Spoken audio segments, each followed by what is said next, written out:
Okay. Good evening, everyone, and welcome to our anxiety webinar. My name is Ozzie, and I'm a psychological wellbeing practitioner at Steps to Wellbeing. I'm Maria. I'm also a psychological wellbeing practitioner at Steps to Wellbeing here. Okay. So before we start, we got a couple of things we would like to mention. So the first one is the webinar expectation. So webinar is kind of like a live version, like an online presentation, and we generally focus on a general understanding of how we can manage anxiety and depression and our general well-being. And I will talk through different areas each week related to the slides and booklets you have. So just wanna tell you that there might be a slight delay in the communication due to the connection. So please bear with us if if it gets like really slow. So as we said today, we will have a look at anxiety. Also we got questionnaires and attendance section. So we got QA is open. You can send us a message from there. So the questionnaire, so we send 2 emails every week. One email has the web forms, and the other email has a link to each weekly session, and also the booklet as well. So make sure you do the questionnaires, because if you don't complete the questionnaires, we're not going to be able to know that you attend. So that's the only way we register your attendance, by looking at your questionnaires. So some of the people already completed, but if you don't complete the questionnaires, you can complete right now, or maybe when we finish the webinar, at the end of webinar, if you can complete straight away, then we know that you attend. And if you don't attend, we might give you a call during the week just to check in with you, just to make sure if you want to carry on with the webinar or not. So the next one, as I said, message is open right now, so you can message us. It's gonna only pop to us, because nobody's gonna see your questions, or you're not gonna be able to see other people's questions. So please feel free, if you have any questions, if you struggle hearing us, or if you can't see the slides, just give us a message so we can sort that issue. And next one is the booklet. So everyone should have their booklet. We send link to the booklets. If you don't have booklets, again, message us. We can either send you by email, or again, if you prefer hard copy, we can send by post as well. And if you are unable to make a session, we got numbers here, and Southampton and Dorset. So if you're not going to be able to attend our sessions, just give us a call on those numbers. So a couple of more things about safety. So due to the webinar, obviously we're not going to be able to check in with every person individually.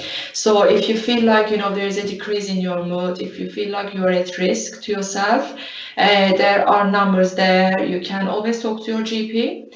And Samaritans is 24/7 available. It's a telephone service, and it's confidential. You don't need to give your name. You just basically just call them and have a chat. We got obviously NHS, 111 and 999 if it's emergency. And also lastly, we got retreats, which is in Bournemouth. And if you need more information about that, you can go online and have a look. There will be lots of information about that as well. So today our plan is we're gonna have a look at cognitive behavioral therapy, CBT. We're just gonna have a look what is it, and we're gonna have a look at how our thoughts and perceptions affect our physical symptoms by using the CBT cycle. We're gonna discuss what is anxiety, what is the normal anxiety, what is clinical anxiety. And we're gonna have a look at a fight or flight response and learn about the physical aspect of anxiety. We talk about panic, and we're gonna talk about worry management as well, how you can manage those anxiety. It's kind of like a technique. And then we will have a look at avoidance and the exposure, how can exposure reduce the avoidance.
Should it be better?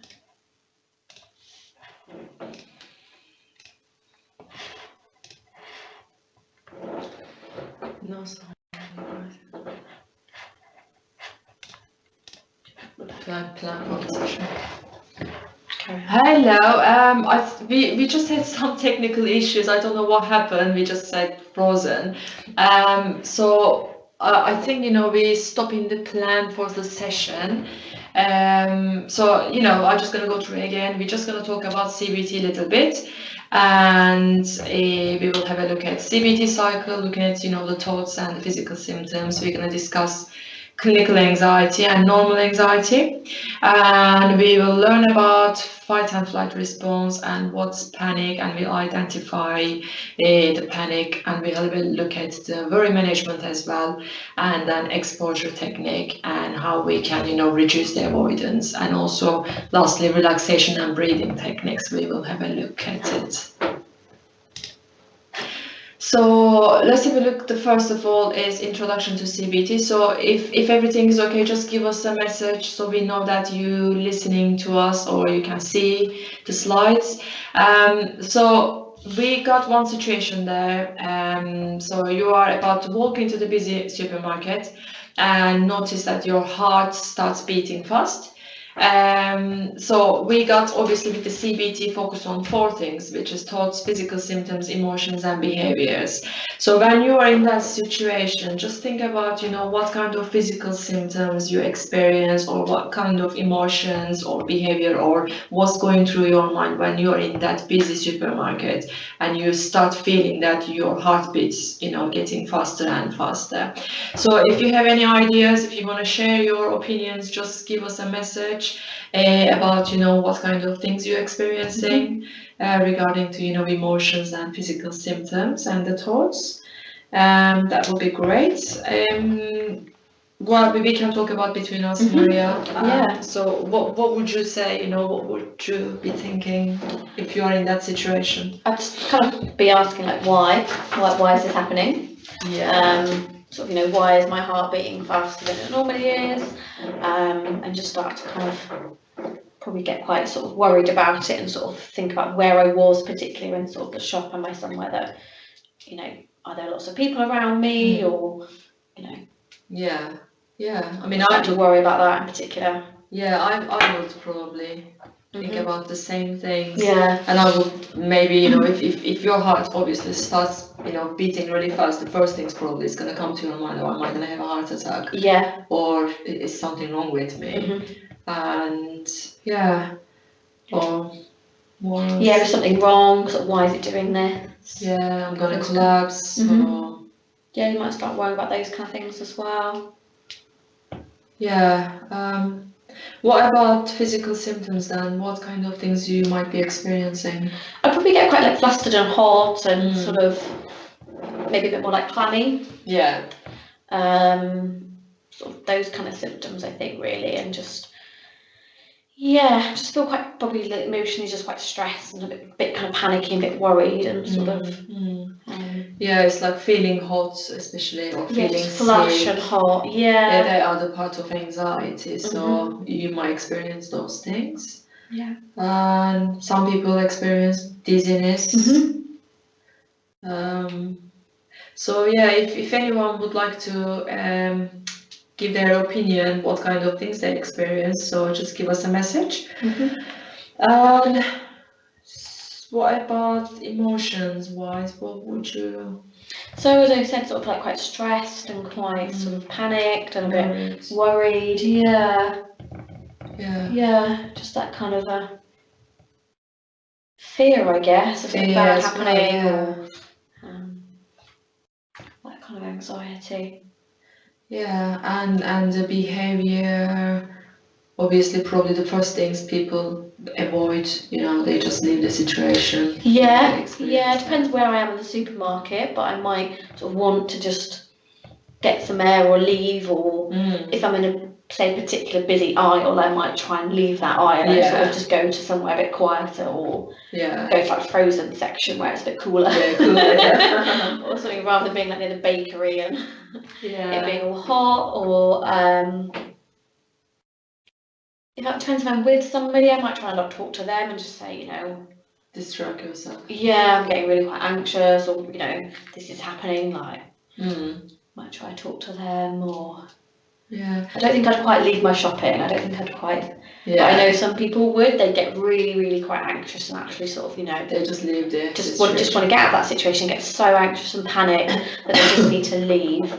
Yeah. I know some people that will kind of experience that real intense anxiety and sort of panic attacks, and they're I just need to get out of here, and would kind of leave their shopping and leave things. Yeah, we got a message. One of our patients says they suffer, you know, they're feeling sick, and a lot of time, you know, actually being sick. So that is the, you know, the most common symptoms of anxiety. Obviously, if you feel that physical symptoms, you will end up, you know, feeling sick or dizzy. Yeah, a lot of people will mention that one. So either actually being quite sick, or just that feeling or the fear of being sick as well. So, or just like kind of your butterflies, all those kind of horrible, just horrible like churning, or needing a toilet, or those kind of symptoms. A lot sort of in your stomach, and sort of, you know, that kind of area that people will get particular sort of anxiety or worry and panic.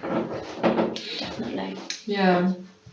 If anyone else has got any kind of suggestions, sort of feel free to kind of type them in. It's just trying to get you to have a bit of a think about sort of your own kind of situation, because everybody's different. Everybody experiences anxiety quite differently, and everybody's here for sort of perhaps, you know, different situations that can trigger it. So it's just getting a bit of an idea of, you know, some of the common themes for yourself. So what does go through your mind? What symptoms sort of physically, emotionally do you experience, and how do you cope at the moment, sort of that behaviour? What do you feel you have to do, or perhaps don't do, you may avoid, or those kind of things as well. So hopefully sort of from our kind of, you know, examples gives you a bit of an idea. But feel free to kind of type them back in. We kind of will flip back. As we said, there is a slight delay. Anxiety. So yeah, just want to talk a little bit about sort of what anxiety is, and then obviously we talked about sort of what, you know, normal anxiety might be, and what clinical anxiety is. So these are just a couple of just brief descriptions about anxiety. So sort of the first one is obviously a feeling of worry, nervousness, or unease about something with an uncertain outcome. So it's that feeling about something, but also not knowing the outcome of something. So particularly when we think about worry or anxiety, it's often kind of focused in the future. A lot is about something that could possibly happen, or might happen, or we're not really sure about it either. But also a strong desire or concern to do something, or for something to happen. Again, so it's not that something has happened, it's something again that's a little bit more perhaps in the future, and that's kind of concern. Again, that something could possibly happen, not really knowing. It's a lot around sort of uncertainty with things that might cause some of the anxiety as well. So we got one message. So someone says, you know, if the family and friends ask you if you're okay in public, get angry at them and cause arguments, and then get really stressed. Yeah. It is again common because they bring the attention to you, and then you feel more stressed because people, you know, listen to you. If you're in public in particular, you might, you know. It's not a nice. Yeah. Some people might find it helpful talking to others, but some people might find it more stressful and, you know, more difficult. So as we said, it's really different for each person. But it's you know, it's good to get an idea of actually that's something that perhaps doesn't help you. Yeah. In particular, and it's thinking about, okay, well, what is it about that kind of situation?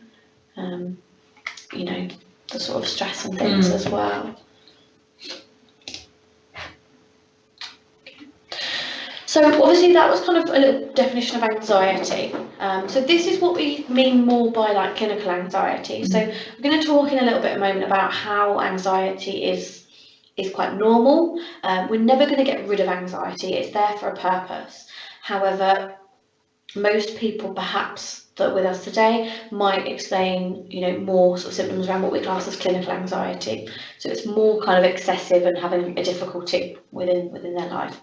So a couple of the things are really around sort of, you know, if you feel that sort of the worry or the anxiety is out of control in particular, and it is having an impact on day-to-day life as well.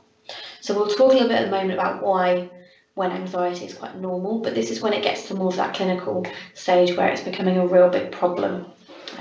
So it's kind of out of control and it's having that sort of day-to-day impact in particular. So we often try and describe anxiety, in particular with clinical anxiety, is this little kind of fraction over here. So, you know, we tend to sort of overestimate kind of the danger. So we overestimate some of the fear or things, the potential of bad things happening. That's kind of exaggerated. But then we sort of underestimate our ability to cope with that as well. So, you know, we think, oh, we won't cope with it very well, or we'll sort of go into meltdown, or whatever it might be. Whether that's because we don't feel like we can cope, or whether we're kind of overestimating the danger, it's a bit of a mix, but sort of this danger is really, really big, and then sort of our ability to cope is really, really small. So it's just completely top heavy. And then it becomes overwhelming as well, isn't it? Yeah. Because you see such a massive danger, and then you just feel that, you know, I'm not going to be able to cope that. So as a result of that, you feel like out of control. Yeah. So that's where it feeds into that. Yeah, that out of control. It's having an impact on day-to-day life and causing a lot of those difficulties as well. So it's something we will kind of come back to in terms of how we can sort of reduce that overestimation of danger, but also sort of, you know, increase our ability to cope, or our estimation on that as well. On the right hand side of the slides, these are just some of sort of the kind of like disorders around sort of anxiety in particular. So people might kind of associate with different things. So it's just giving you a bit of an idea of the different types of anxiety, because there's quite a lot of them. So generalised anxiety disorder, sometimes shortened to GAD. It's a lot around sort of worry, in particular a lot around sort of, you know, finding it difficult to tolerate uncertainty, just not knowing, just a lot of worries about general things, day-to-day, things in the future, kind of as it stands, just that general kind of worry and anxiety. Then we've got panic. So panic disorder is more related to sort of real intense symptoms of anxiety, so those physical symptoms, and people sometimes will say, you know, I've had panic attacks, or those kind of symptoms. So that's a little bit more related to that. Specific phobia, similar to panic, however, it's related to specific things, as it says. So sometimes people will have a fear of like dogs or something, or spiders, yeah, really common one, heights, driving, seeing blood. Yeah, seeing blood, like needle phobia sometimes. So it's really quite specific, but that real intense sort of panic and anxiety in those specific situations. So it's similar to kind of panic, but it's specific kind of triggers to it really. Then we've got health anxiety, which is more anxiety and mainly worry around sort of our physical health. So worrying that we've got kind of a physical illness, or you know, that we can kind of feel something that perhaps isn't there, and just a lot of worry and anxiety. Yeah, like when you feel something in your body, like if you have a pain on your chest, you just kind of like predict that, oh, you know, I'm gonna have a heart attack, or I got heart disease. Yeah. It's just kind of, you know, worry about your health constantly. Yeah. So it can be, you know, a lot of those sort of real intense worries, and it's not just kind of, you know, that fleeting thought, it's real intense sort of panic and anxiety that prolongs day to day around those kind of health difficulties as well. So we've got, after that is obsessive compulsive disorder, so OCD, people might know this as, and it's not just what you think of around sort of the obsessive cleaning, can be part of it, but it's having thoughts about sort of, you know, situations, and then feeling like you have to do something to kind of neutralize that thought to make it okay again. So some of the examples around sort of cleaning might be sort of, you know, someone might get ill if I don't clean properly, so therefore that's why I have to clean, to kind of reduce that kind of coming true. Or if I don't check the doors locked, yeah, someone might come in and kill me, or you know, like really intrusive thoughts as well. So really quite, again, sort of intense sort of fears and anxieties. If I don't do this, something bad will happen, basically. A lot of it does revolve around sort of contamination, checking, those kind of things sometimes in particular. And then last, we've got social phobia or social anxiety. So this one's, again, sort of general worry, anxiety, but all around sort of social settings. So whether that's kind of being with friends, family, strangers, just feeling those real intense anxiety symptoms when you're in that situation. Sort of worrying about what other people might think. All those kind of symptoms. Worry about you're going to do something wrong in front of them, embarrass yourself. A lot of kind of embarrassment, really, isn't there, as well? Sort of, you know, if I, you know, I'll embarrass myself if I do this. So there's a lot of avoidance with kind of social anxiety, in particular those kind of situations. Definitely. So those, it's just giving you a bit of an idea of some of those kind of disorders. We don't touch upon some of them within today because there's a lot, they're very different. However, the underlying kind of anxiety, we're going to teach you a lot around sort of what anxiety is, and some of the techniques we'll cover in a little bit as well. If you have got some of those in particular, some of them aren't as suited for this sort of module. Hopefully you wouldn't have been booked onto it. But we're going to cover a lot around sort of the generalised anxiety and panic and that side of things a little bit more for today.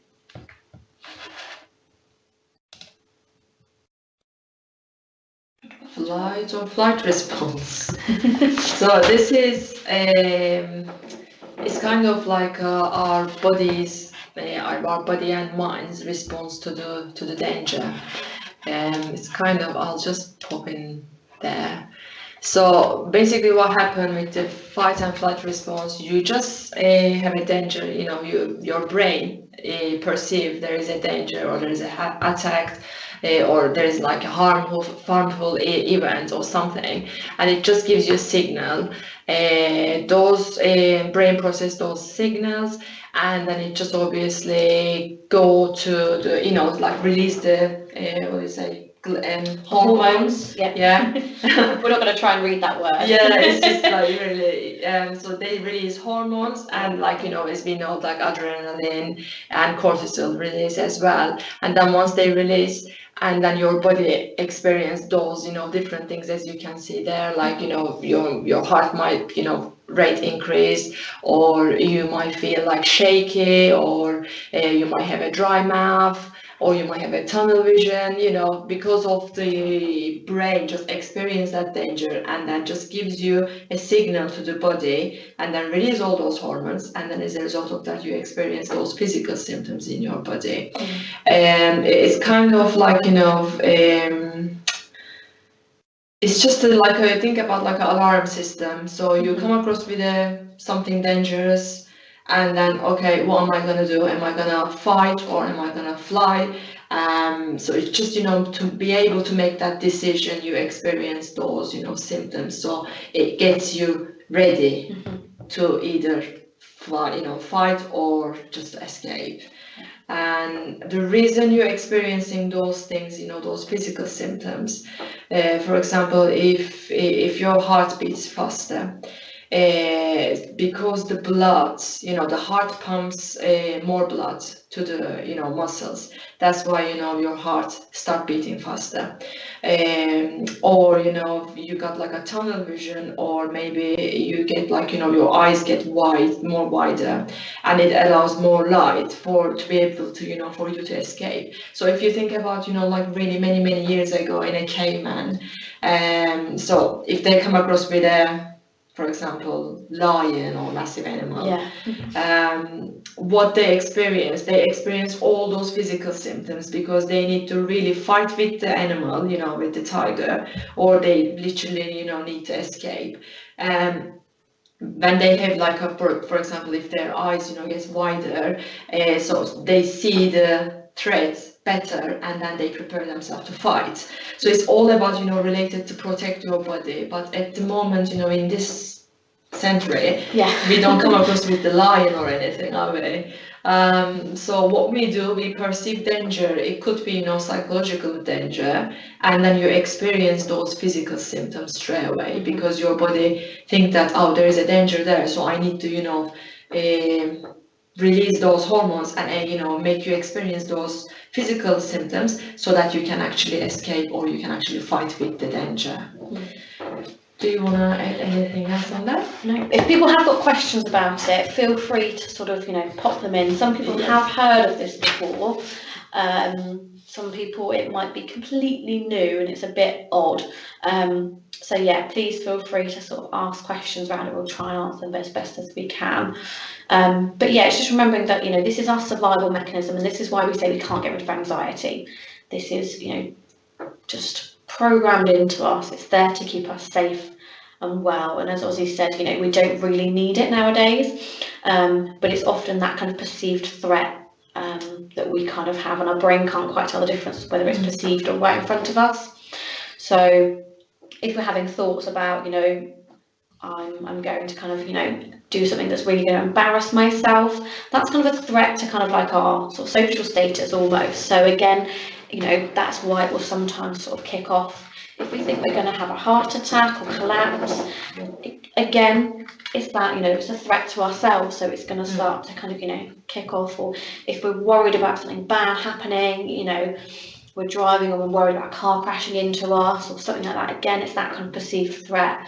So it's often around sort of our thoughts and things that's where our perceived threat is, but it kicks all of this off massively. So it's just giving you guys a little bit of an understanding of actually what happens sort of physically. Because sometimes we'll experience these symptoms, we don't really know why, and then we panic about it. Well, why is my heart racing? Why am I needing the toilet?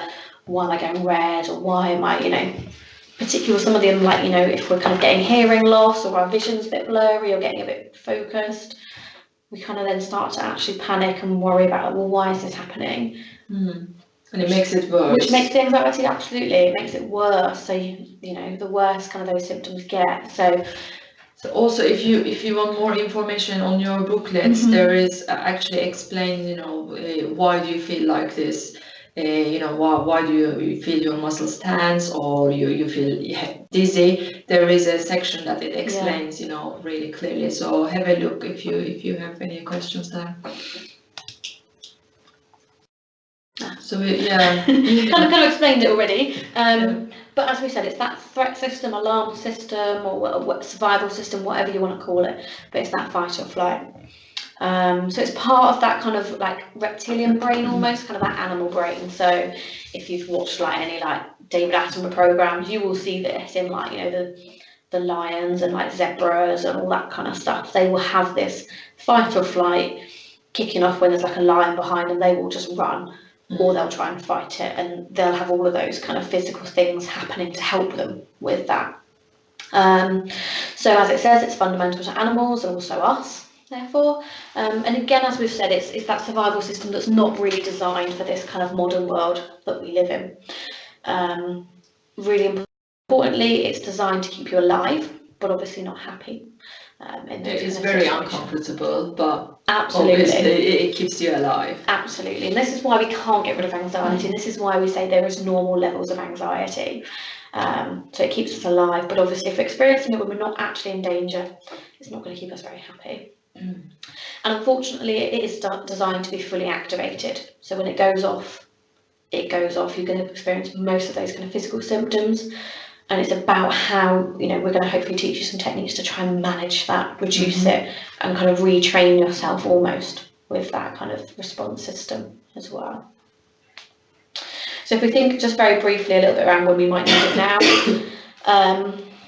if somebody's ever like slipped or something, or like slipped down sort of the pavement into the road, or, stepped out and a car's going really fast, some people will notice that kind of start of that fight or flight kicking off. Your heart rate will kind of go and you'll sort of jump or jump back. That is exactly where it's needed. It keeps us safe. It will get us, out of that kind of situation or from any kind of danger. So, but then we don't kind of question it. It's why is it happening? because we know why it's happening, it's normal. However, when we're kind of experiencing this when we're at home, in a supermarket, driving, we then sort of have that extra worry and panic around it as well.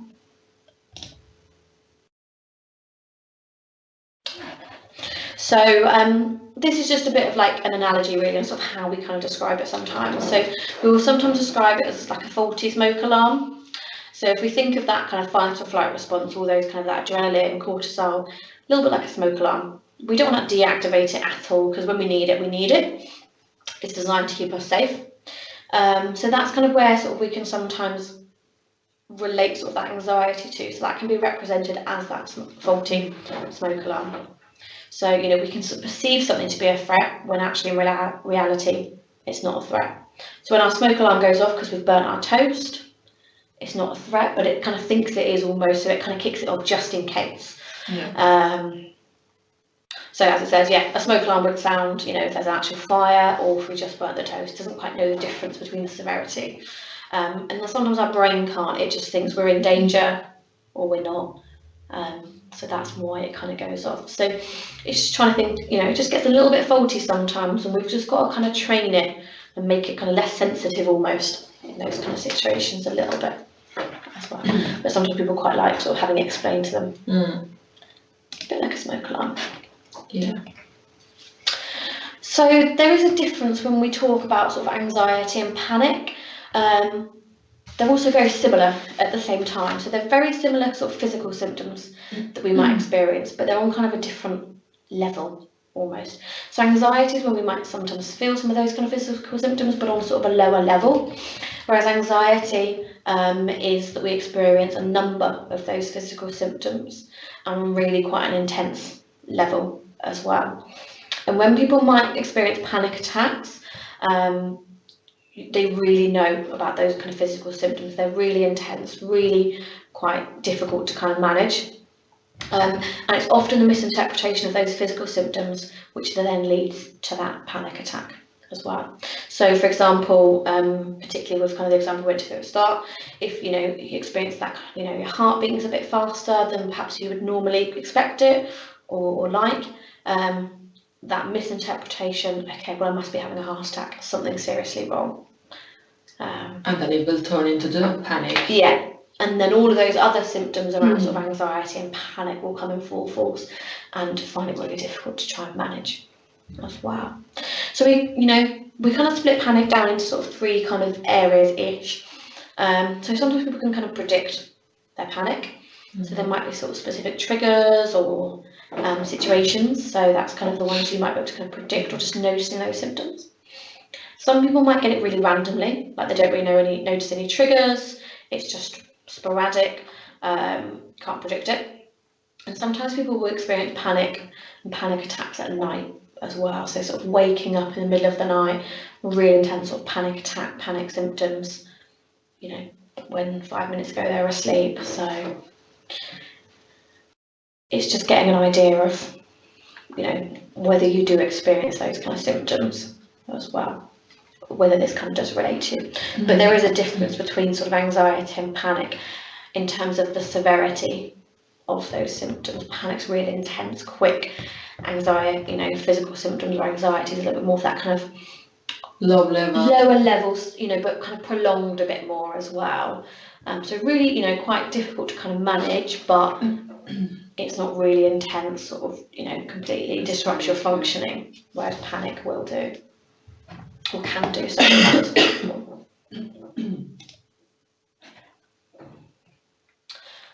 Just a little bit of kind of science, biology, I guess, just to kind of talk a bit about why we might experience panic.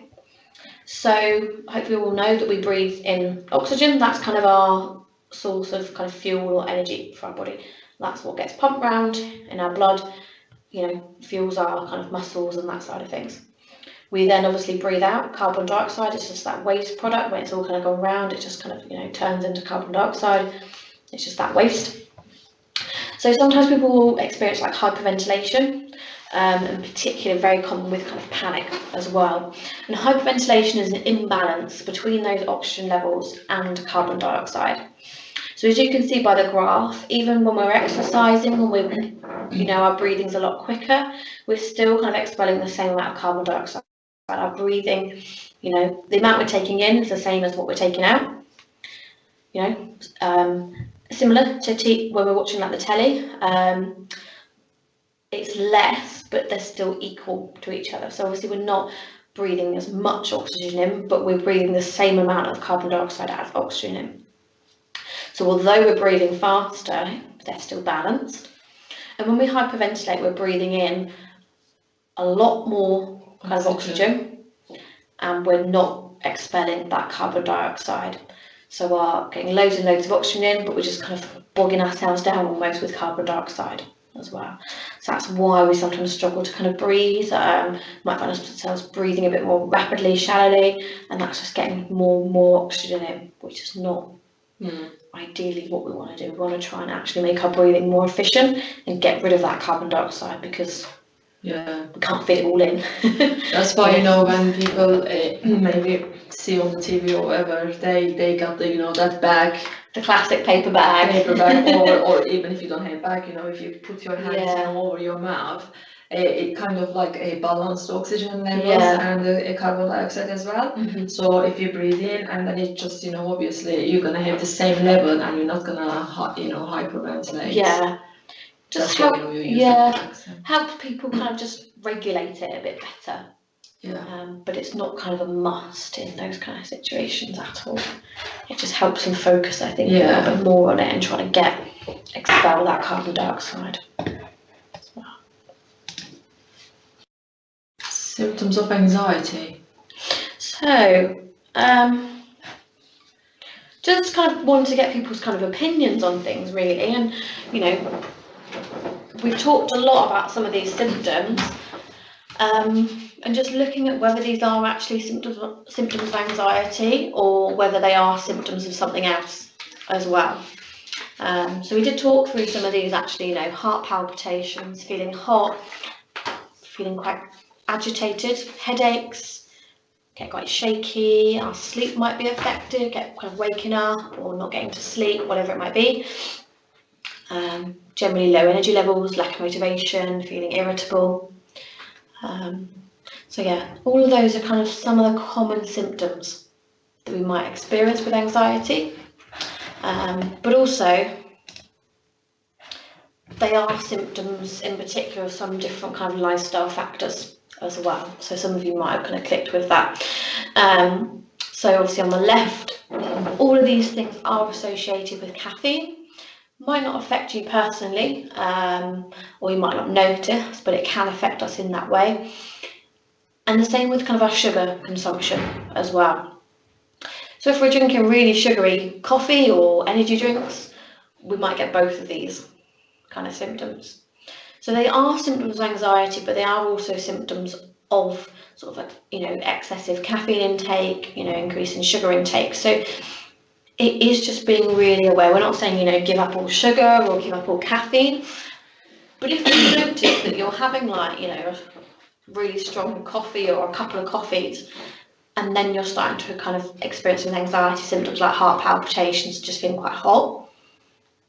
That could be the reason. It could be the reason. Might not be sort of that anxiety as such, but it could be actually, well, maybe I need to monitor my caffeine intake as well.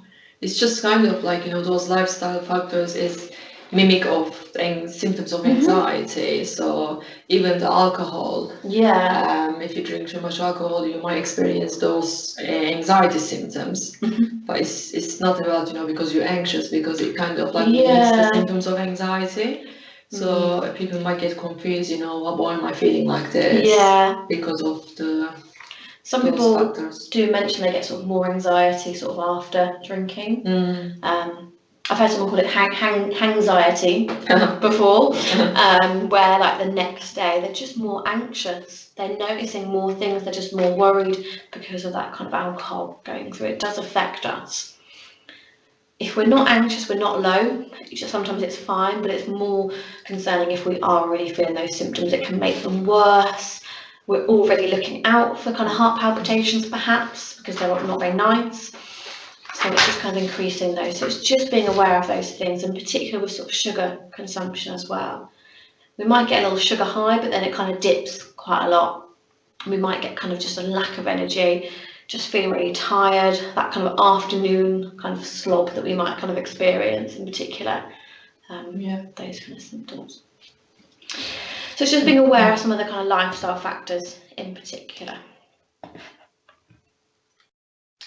So we kind of mentioned this at the very start. So this kind of relates a little bit more to sort of like what we class as generalised anxiety, so different aspects of worrying. And I mentioned at the start, it's around that like tolerance of uncertainty. So actually it's not knowing kind of the outcome of something and finding that really difficult to kind of tolerate as well.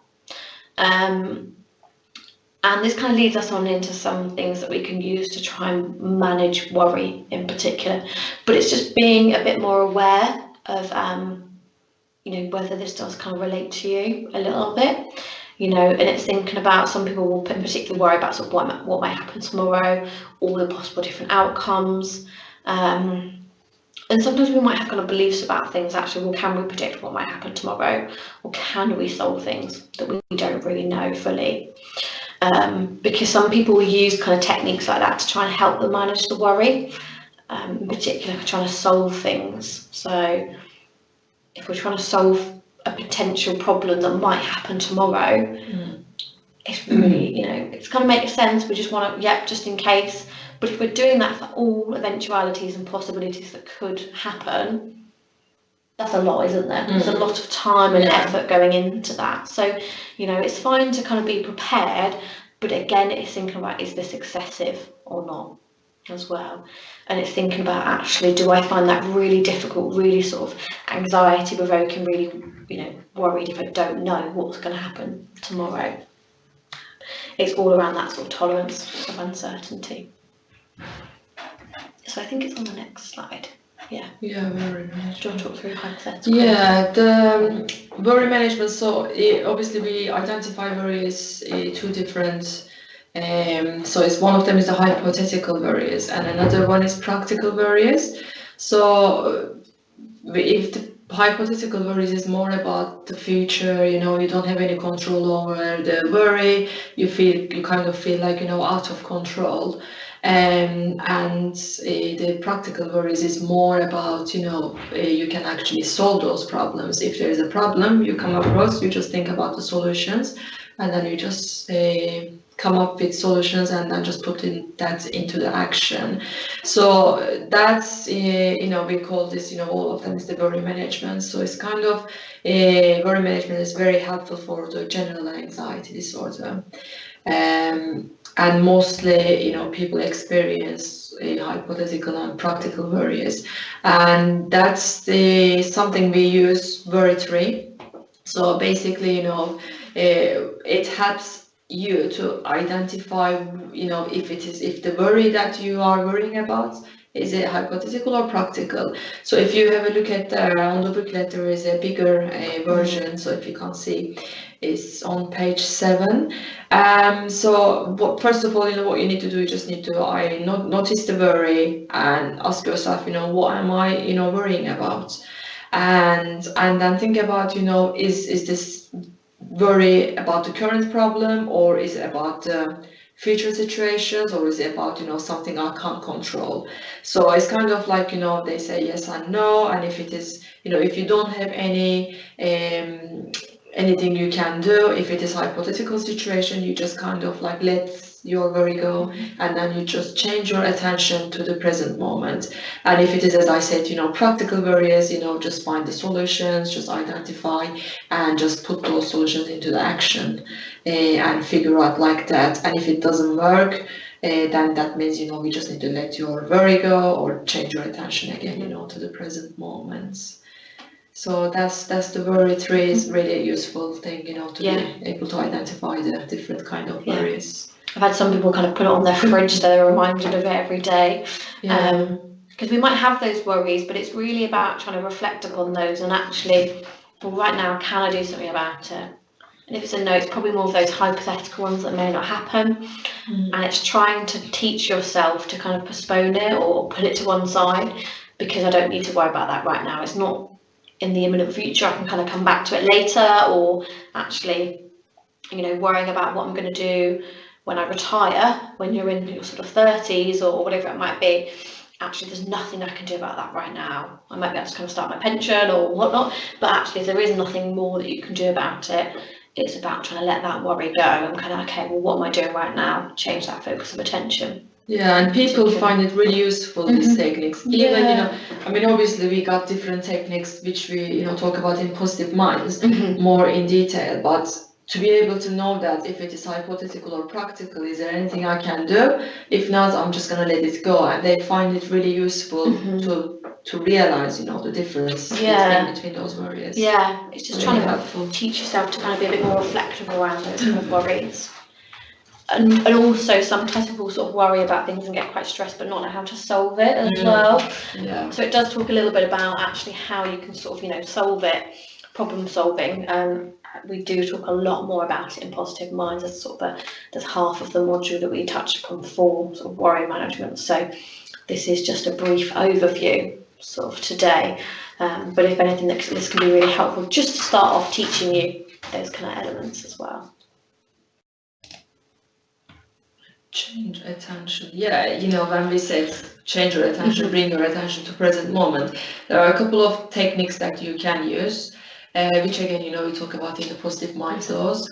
Is for example using your 5 senses, you know, just to be able to realize, you know, what's going on around you, you know, what can you see, what can you touch, or what can you hear, what can you taste. It's really like using your senses just to be able to bring yourself to the present moment. And again, the other things, kind of like mindfulness or progressive muscle relaxation, they are really good techniques as well. Mindfulness, we always say, you know, just do it, you know, online, because it's really difficult to do on your own. It's just like a visual or guided is really useful. So for example, the Headspace is really good if anyone wants to try. And again, you know, progressive muscle relaxation, just to, you know, bring your attention to the muscle groups on your body. Just focus on your muscles, tense, release, you know, a couple of seconds later, and then tense again, and then release again. Just to be, you know, direct your attention to yourself, so you don't need to worry about other things much.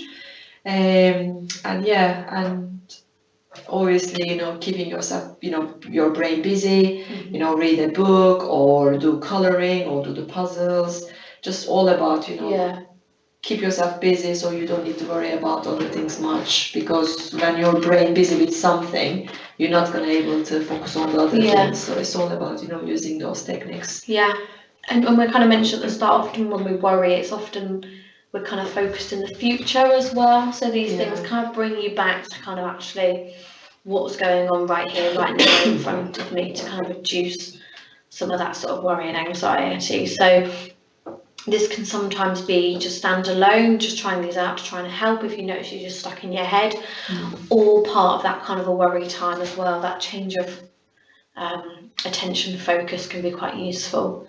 But it just helps focus a little bit on sort of actually what's going on in the current moment, rather than sort of being in your head in the future, or you know, with those kind of worries. It can just bring you back a little bit sometimes. So if people have got any questions around some of those things, you know, as always, please feel free to sort of type them in, or just any other general questions. We usually sort of answer general questions at the end, or sort of type away to. But if it is related to the content, we do tend to try and sort of share that with people as well. So if there's any kind of questions around sort of what worry management is or anything like that, please let us know. But we're going to talk a little bit about sort of kind of exposure, but also avoidance a little bit when it comes to kind of anxiety as well. So this is a little bit, so we touched upon like worries and things like that. This is a little bit more around, as we've said, a bit if people are kind of avoiding things because of their anxiety. They're getting a lot of those kind of physical anxiety symptoms or panic or those kind of things. Whereas what we just went over is more for that general kind of anxiety, it's a little bit more for those kind of specific kind of panic or anxiety. So on the screen you should be able to see kind of a graph that just depicts a little bit about what kind of avoidance is and what kind of the alternative is for that for exposure. So it just kind of demonstrates a little bit around sort of our anxiety levels in particular. I believe this is in your booklet and just kind of explain it a little bit as well. So basically the blue line is sort of the avoidance. So if we think back to that kind of example of the supermarket right at the very start, you know, we go to a supermarket, we get that anxiety, and as I said, some people would kind of leave or avoid that situation. So what happens is our anxiety kind of shoots up, and as you can see, it's around sort of quite high, 90%. We leave, so our anxiety reduces, and that's why people will either avoid or leave a situation or whatever it might be, because it gets rid of our anxiety at that moment.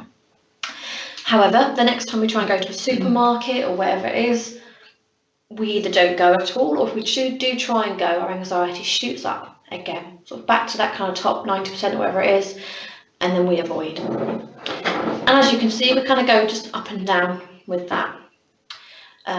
Sort of, you know, try it out, avoid it, run away, and we keep going. And what that does is we go back to that kind of sort of fraction or whatever it is that we kind of went through earlier around sort of we overestimate the danger and we underestimate our ability to cope.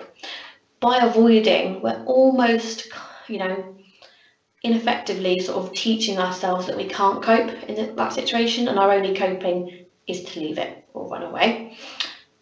And then also reinforcing the fact that that situation is dangerous and the fight or flight response is correct for kicking off, and we are fleeing that kind of situation. So, you know, we don't kind of think about that specifically, but ultimately that's kind of what we're teaching ourselves and teaching kind of our, you know, our patterns of behaviour.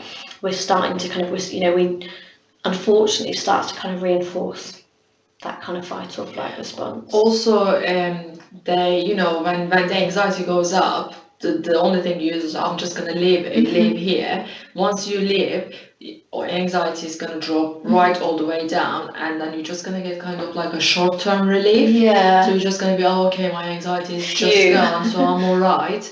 But you think that, you know, that is gonna last longer, but it's actually really short-term relief. But, you know, once, you know, you go back to the same situation, your anxiety is gonna go up. And then you're just gonna say, oh, I actually get, you know, relief if I leave the situation. So you're just gonna leave again. You're just gonna get that brief, you know, relief, and then you say, oh, I'm okay now. So you're just gonna go again. It's just kind of like, you know, goes up and down because you get that relief. You think that that's the solution. Yeah. But actually, it's better, you know, if you see the red line, it's better to stay in the situation. Because the more you stay in the situation, your anxiety obviously is going to be high, but that is naturally is going to come down, isn't it? So it's all about not to avoid, but just to stay in the situation. So that's kind of what exposure looks at. It looks at trying to remain in that situation, trying to kind of get yourself used to that anxiety feeling, but also learning how to kind of manage it and make it reduce as well. What we know is our anxiety, that fight or flight response, it will reduce. It can't sustain it for a long period. It's very sort of draining on our sort of energy and our resources for our body. So it's not gonna continue on for long periods of time. It might feel like it's quite a long time. I know it sounds quite long, but the max is like 90 minutes, but that's like the pure max. Yeah. It's not usually that long at all, because once you start to kind of stay in that situation, you begin to kind of realise that actually, okay, this situation isn't dangerous, there's nothing kind of fearful going on. Our brain's starting to kind of interpret that, and okay, this isn't dangerous, let's reduce kind of that hormone production, and those physical symptoms will reduce relatively quickly. And ultimately within that, we're also then teaching ourselves, okay, well, we can cope in this situation, we can cope when we're feeling physically anxious, and we're kind of, you know, helping that. So that's what kind of exposure looks at, and as you can see by sort of the red line, gradually our anxiety is going to be high at the start. It gradually will come down, but it will take a little bit of time. and it's not going to go down right to the very bottom quickly. So this is why people will avoid, because it gets rid of their anxiety instantly. Short-term relief, it's all gone, whereas exposure is a little bit of hard work, and it's not as uncomfortable. But in the long term, but longer term, we can see you will not have anxiety. Yeah. So the longer term, we can see actually that, you know, the anxiety has reduced to quite sort of a minimal or normal level that we might experience. So that's very briefly a little bit about sort of exposure, and we're going to kind of talk through it more on the kind of next slides, a little bit about how we can put it into practice, because it's not just as simple as going into a situation, staying there when it's all cured. It takes a little bit of time for things. So we usually call it graded exposure, because we don't sort of start off at kind of, you know, really difficult things. We tend to try and grade it, and the more we kind of go into that same situation or the same kind of stimulus, gradually our anxiety will reduce as well. So this is just a bit of a graph just to try and show you how it works. So the first time we go into that situation, our anxiety is going to be quite high, but then the second, you know, we can see it gradually reduces after like 50 minutes. Second time, still reasonably high, again dwindles after about 50 minutes. Third and fourth time, slowly getting less each time in terms of the intensity where it gets to. We can see on the fifth time it kind of goes up a little bit, it's kind of 30%, a bit uncomfortable, but after 25 minutes it's reduced, not feeling anxious at all. That is how graded exposure works. We're getting used to that anxiety. It's what we call habituation. And we're again teaching ourselves that we can cope, it's not dangerous, and kind of reinforcing that as well. So I see that habituation. You know, when you imagine yourself like you are by the sea, so you're just gonna try to get into sea. Obviously in England it's really cold, so you just, you know, put your toes a little bit, and then it's like, oh my god, it's so cold, and then you're just gonna, you know, come out, and then every time you want to get into sea, it's gonna be really cold. You're not gonna feel anything. But if you actually, you know, get into sea, put your toes and stay there for a while, your body is gonna get used to that cold, and then you're not gonna feel, you know, every time, you know, you just come out, you just feel more colder. So it's kind of like, you know, your body temperature actually adjusts the situation, and then you're not gonna feel cold at all. So it's all about, you know, staying in the situation. Then you can go up to your knees. Because you're not gonna feel anything, and it's kind of like, you know, this graph, isn't it? It explains. Absolutely. So I like that example. It's quite a nice way of explaining it, I think, and it just helps us to kind of actually, the more we do something, we kind of get used to it, but we have to kind of stay in it. Yeah, stay in it, as well. Can we talk about that? The exposure. So exposure, we got 4 conditions. So as we said, you know, it's not really easy just to, you know, stay in the situation and you'll be fine. So we got a couple of conditions, you know, we need to really follow. So one of them, obviously, as we said, you know, we call graded exposure. So it needs to be graded. So it's kind of like, you know, help us to build our confidence. So we're not going to put you in a situation, for example, if you're scared from spiders, we're not going to put you in a room with a full of spiders, because that's really, really, you know, anxiety provoking situation. So we're just going to start really, you know, step by step, really small step, and then gradually increase, you know, those goals that you want to achieve. So the second one is it needs to be prolonged. So as we said, you know, the anxiety is gonna naturally reduce as long as you stay in the situation. So you need to kind of like make sure that, as we said, you know, stay in the sea until, you know, your body temperature gets used to the cold water. And then once, you know, it's okay, then you can go a little bit more, and then you can go up to the knees. It's kind of like staying in the situation until your anxiety drops down. So that's why, you know, the prolonged is really important. The repeated, it needs to be repeated. We don't want you to do, you know, like a once a week, you know, I'll just do and then it's done. It's just kind of like, you know, maybe, you know, we offer like, you know, 4 or 5 times a week. Just to, you know, constantly repeat that, because the more you repeat, the more it's going to get easier. So repetition is the important thing as well, another condition. And also the last one is the without distraction, because when you feel anxious, when you're in that panicky situation, sometimes people use some safety behavior. Maybe,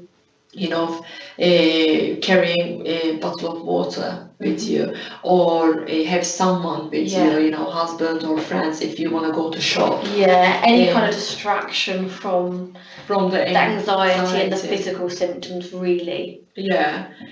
Basically, in the long term, we just need to complete that exposure without the distraction. Yeah. Because you just need to learn that, okay, if you got the distraction, you're not going to be able to learn that, that situation is not dangerous. So we're going to learn that distraction helps us manage it. Yeah. So again, good in the short term and can help you on your way, but we ideally want to have that kind of exposure to sort of the anxiety, the physical symptoms. Yeah. In particular as well. So they are the conditions that we need to be aware of. And the second step, obviously, we create a hierarchy. So what we do basically, we just need to figure out, there is like start from easy, and medium difficult, and most difficult. It's kind of like, think about like a ladder. So to be able to go up, you're not going to jump all the steps and go up. You're just going to start from the bottom and slowly make your way up to the top. So if we can, again, if we give the spider coming later, the spider example. Yeah, spider example. So if you scan from spider, you're not gonna start, I'm just gonna go to the room where the spider is. Maybe have a look at the picture of spider as an easy step. Just try to think about what can you do easily, and then just build your steps up slowly. Okay, look at the picture of spider, maybe then I'm gonna watch video about spiders, and then maybe I'm gonna see spiders in a box, or next step, I'm gonna see spider, walking on the desk. Yeah. And then just get in the room, or just to build your steps slowly to be able to achieve that goal. And you can do it with anything, so obviously we talk a lot about spiders because it's just an easy thing to think about. But you can do it in terms of like driving, so rather than throw yourself on like a motorway, you do some easy roads first, some roads around where you live that are quiet, and gradually kind of build that up a bit further away, a bit busier, maybe a dual carriageway, and then like a motorway. Or the shopping, you're not going to go busiest shop. Maybe, start from your little Tesco Express or something to begin with when it's quiet. Yeah. Gradually build it up, and then like, I don't know, going to like Castle Point might be a kind of last one or something, like right at the top of a really busy shopping environment, or West Key in Southampton, I don't know. It's really thinking about, okay, well, what can I do now? Let's put that at the bottom, let's make it easiest. And then, okay, well, where do I want to get to? So, for example, like the spider one, some people might just want to be able to have a spider in the room with them. Yeah. Some people might want to be able to actually hold one, but it's complete preference. So it's thinking about actually where do you want to get to as well for this. The spider. So this is the spider kind of example. So this might be a little bit clearer in your booklets. Apologies, it might be slightly blurry on the slides and a bit small for you. But basically, when we're doing exposure, it's really, really important to keep a record of it.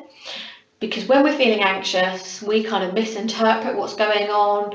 Our memory is a little bit hazy because of that flood of sort of hormones and adrenaline and cortisol. It's really important to keep a log of it. And also, just generally, we forget things, as we all do. So it's really important to kind of keep a log of things, and also to see your progress as well, because sometimes if we're being particularly anxious, we might view it all a bit more negatively, and just think, oh, it was terrible, oh, it wasn't any better. And with this, we can kind of see the progress being made. So we record kind of date and time, we record how long it's taken us as well, that kind of task, we record what we've done. And then we also rate different our levels of anxiety. So we want to try and rate just general ratings way before the kind of exercise or the task that we're doing. So in particular, if you can see on the going back to the hierarchy, it says kind of anxiety rating 0 to 100. So this is where we would put that sort of before, you know, the task. This is where we think we would be. So we rate that before. We rate it at the start. So just before we're going to start it, we rate how anxious we feel. So just before we're going to watch a video of a spider, or we're going to go, you know, to the little Tesco around the corner, or whatever it might be, we're going to rate how anxious we feel. And at the end, we're going to rate our anxiety levels as well. Some of you may not be able to see this so clearly, so apologies, but basically I'll sort of read out off the first kind of couple of lines. So basically, this person looked at a video of a spider moving. So they looked at it 4 times. And as you can see from the first one, it took them 65 minutes for this exposure task. So they rated their anxiety was around kind of 55%, so it was middle of their hierarchy. However, at the start of the exercise, their anxiety shot up to about 85%. By the end of it, it was about 40. And we talked about those conditions, and we talked about one being prolonged. How, you know, the length of exposure task is really dependent on how long your anxiety takes to drop by about half. So we want to see it drop by about 50%. So as we can see, it was 85 at the start. Anything below kind of 40, 42.5 would have been great, around that kind of level.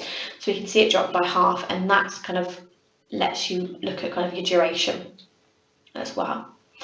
We can see on her kind of second attempt of this, anxiety was same, 85, but dropped to 30, and even slightly less time this time, was 60 minutes.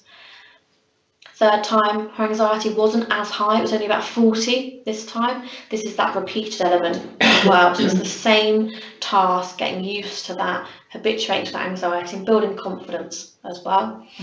Dropped to about 20, so from 40 to 20, it's that half. And then the final time she did that specific exercise, started off around 15, reduced to about 5. So we can see that the kind of repeated element, that 4 kind of, goes at the same thing. Her anxiety was really quite low at the start and end of the final one, and that's when she felt, actually, okay, well, next time, this is the time where we kind of go up the next rung of the ladder in particular. So hopefully that kind of gives a bit of explanation around sort of how you might carry this out, but recording it is really important, and being aware that it does take a bit of time. So you habituate, you get used to that anxiety, you think, oh, this isn't too bad, I can do this now. You then go up the next rung of the ladder, and we kind of start over again a little bit. We get that real intense anxiety, and we kind of have to kind of get used to that again, because we can see on her, the next one was being in the same room as a real spider, and we can see her anxiety just at the start, again shot up to 85, but then reduced back down to 40 after 60 minutes. So yeah, that person needs to complete a little bit more, maybe repeat a couple of times until the anxiety drops halfway, and then move on to the next step. It's kind of like, just to keep in mind, those 4 conditions in your mind, and just, make sure that you record as well, just to see the progress. Recording the progress is really important, because you won't remember how long it took you or how your anxiety rating was at the end. A lot of people would think, oh, I just got really anxious at the start, and it was awful. So it's really important to keep a log of this to see how you're getting on and you're progressing. Also, there's a little comment box there, so it's important, you don't need to write, but it's nice to write it down how you felt at that time, and then every time, you can have a look. I was feeling terrified, at the beginning, but now I'm feeling a bit okay. I'm feeling fine with the spiders.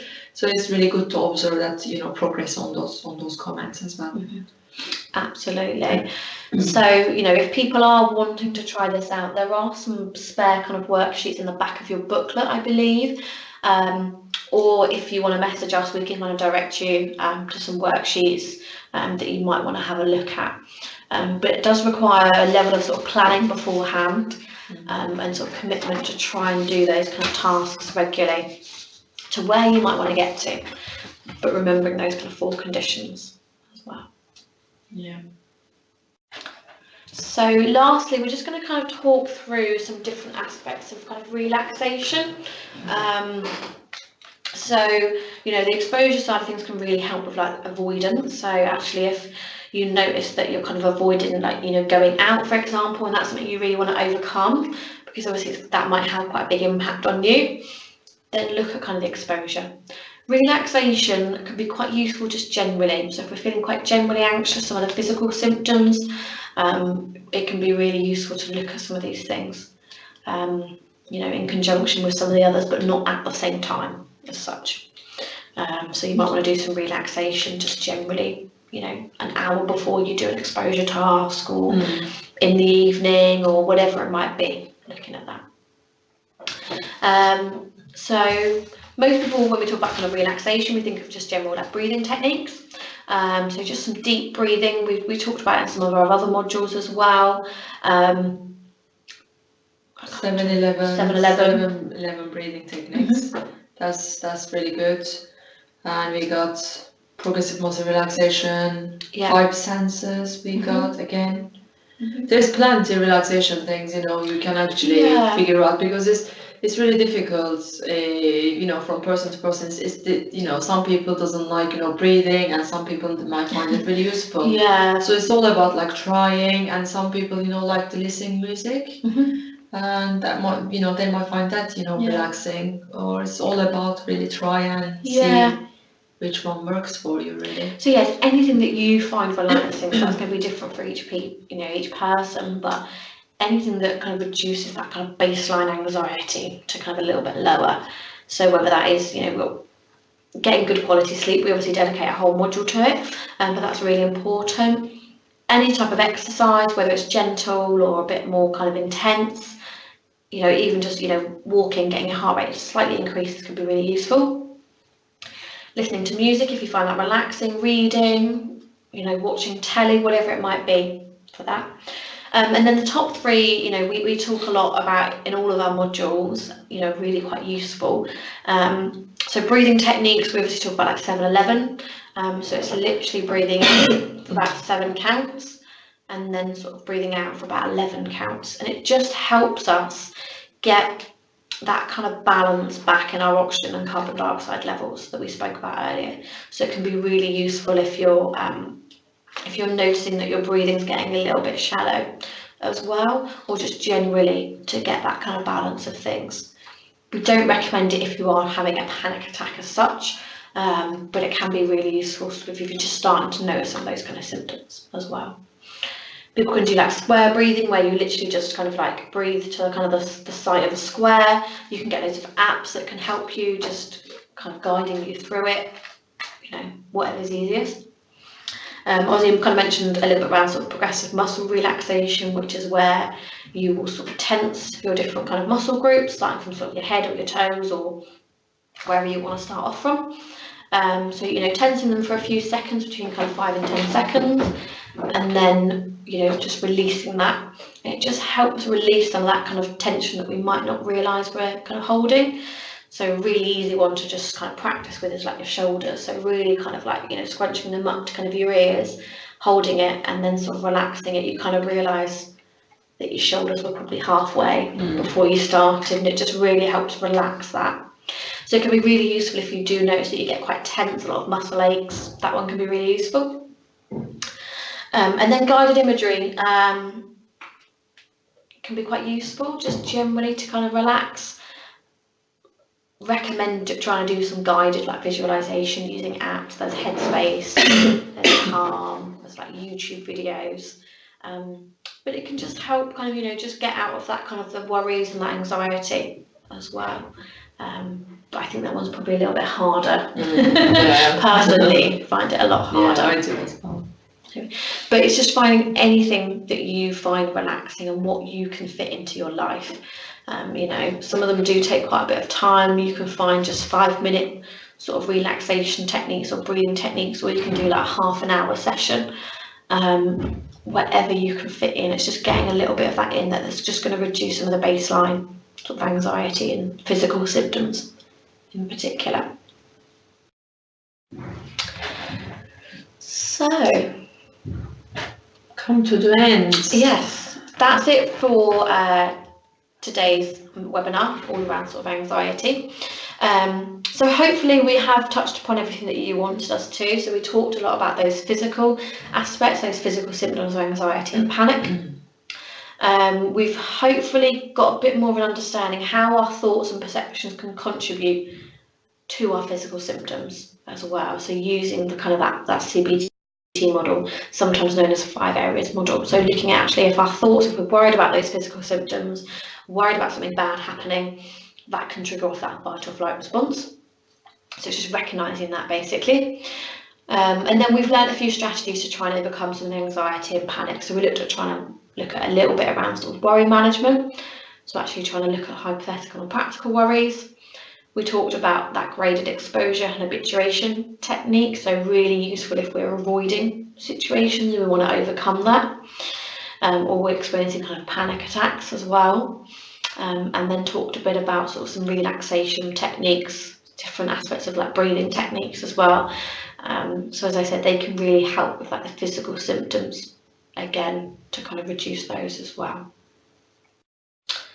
We haven't got a thank you slide, have we? No, we don't. I don't know where it's gone. Usually we have a thank you slide just at the end. Thank you for listening. But yeah, thank you all for attending tonight and kind of going through things, and thank you for sort of your contributions to people who have typed into us. It's really helpful if people do kind of comment, you know, whether it's kind of around the topics or ask questions. We always recommend just typing those in, makes it a little bit more interactive as well, and gets kind of some feedback from you guys.